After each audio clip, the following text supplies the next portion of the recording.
planejamento de treinamentos, cara. E aí quando a gente fala de treinamento, muita gente entende o treinamento dividido em partes técnica, parte tática, parte física,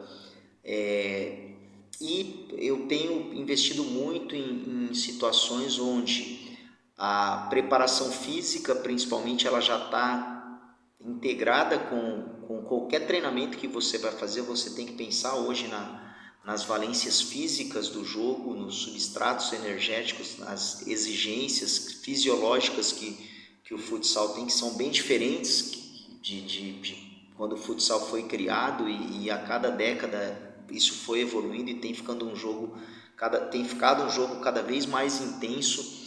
Então hoje é difícil você elaborar um treino sem pensar que ali o atleta já vai ter um trabalho físico exigente. Também existe a questão de você, eu através de alguns estudos que eu tenho acompanhado em relação às fases do jogo que saem os gols. Então a gente tem hoje uma divisão que talvez tenha se tornado até uma divisão clássica já, porque muitos estudiosos estão divulgando pesquisas sobre esse assunto. E aí você tem o jogo de transição, que é você tentar, através da manutenção da posse de bola, criar espaços, envolver o adversário e chegar até o gol. É uma maneira difícil de você conseguir trabalhar, porque isso exige uma qualidade técnica excepcional de todos os jogadores que você tem. O contra-ataque é outra maneira que as equipes utilizam, que é uma maneira muito forte também hoje, e que saem muitos gols dessa maneira, que à medida que você tem a troca da posse de bola, você rapidamente se organiza para chegar ao gol e não ter a outra equipe organizada defensivamente. Então isso exige atitudes rápidas, velocidade, jogadores também com a qualidade para definir rápido o lance.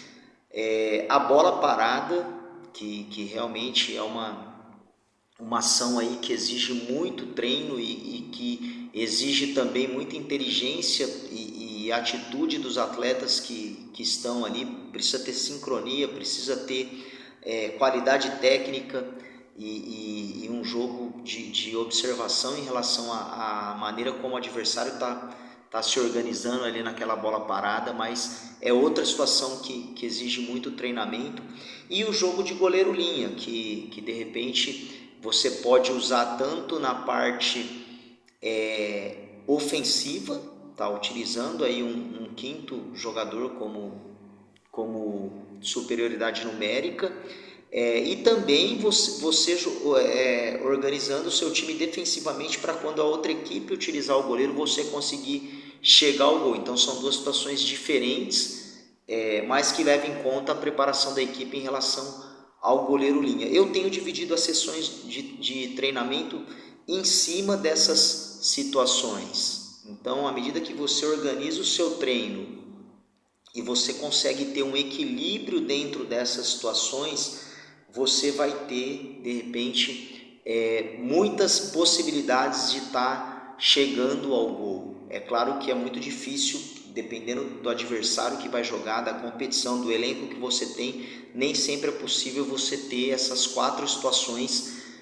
plenamente desenvolvidas. Então, à medida que você não tem uma, não tem duas, se a gente pegar e dividir igualmente, aí seriam 25% de possibilidades aí em cada situação, tá? As pesquisas acabam aí variando, entendeu? Existem pesquisas que colocam o jogo de transição como muito eficiente, chegando aí a quase 30%. A bola parada também tem um índice muito alto, o contra-ataque. E à medida que você tem isso dividido no treino de uma maneira equilibrada, você tem aí boas chances de repente fazer com que a sua equipe ganhe jogos, ou de repente você tem maneiras de estar anulando o adversário. Então, à medida que você tem um adversário, por exemplo, que gosta do jogo, de contra-ataque, você de repente precisa ter, entendeu, uma reposição muito rápida, porque à medida que você perder a bola, a outra equipe vai querer sim, entendeu, se aproveitar disso. Uma situação muito forte. Se você tem uma bola parada muito forte também, você acaba aí de repente conseguindo se sobressair, às vezes em função disso. Então você pode ter até limitações, mas na medida que você tem chance para chegar ao gol ali em uma falta ou em um lateral no ataque, um tiro de canto, é muito válido que você explore essas ações. Então o planejamento de treinos faz muita diferença, tá? É uma dica que eu deixo para vocês: explorem essas situações de maneira equilibrada. Eu sei que tem muitos treinadores que gostam às vezes de sessões exclusivas de treinamento físico ou de repente uma parte tática, mas a realidade de muitos treinadores é muito complicada para você separar tudo. Você levaria muito tempo, aí você demoraria meses às vezes para estar colocando várias situações que se você equilibrar dentro da sessão essas 4 situações aí, você já vai estar avançando muito. Você vai estar, e claro que à medida que você treina a defesa, você treina contra-ataque. À medida que você treina a bola parada, você também vai treinar a defesa. Você vai se organizar defensivamente para situações aí que o adversário pode criar. O goleiro linha, ao mesmo tempo que você investe em situações para fazer o gol, você vai estar criando situações para anular aquela jogada dentro do seu próprio treino.